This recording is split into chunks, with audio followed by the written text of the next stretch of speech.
Here's how to export your animation in GIF in Photoshop. If you want to check out how to make this spiral animation here in Photoshop, I'm going to leave a link in the description so you can check that video as well. I'm going to stop this from playing and we're going to go to the File, Export, and let's select the Save to Web. Now you're going to need to wait for a bit to load up.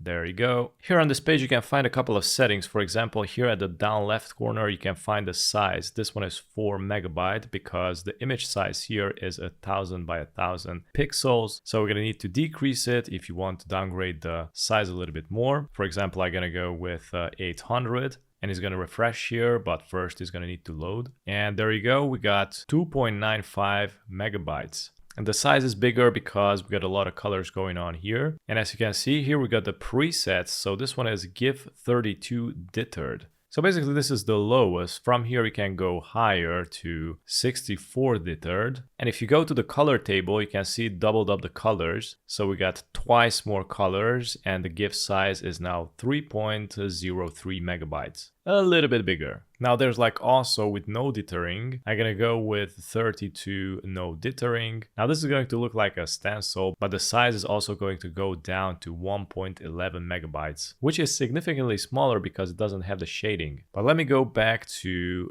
dithered and I'm gonna decrease the color 16 to 8. And you also have the dithering percentage, which is on 88. So if you decrease it, for example, wow, look at that. So now it's 1.95 megabytes, but I'm gonna need to add more colors. I'm gonna go with 16. Now it's better. Now you got less colors and a little bit of dithering as well. Also make sure that you're on GIF here. After you are satisfied with the settings, you can click on Save and save it into your location. Click on Save.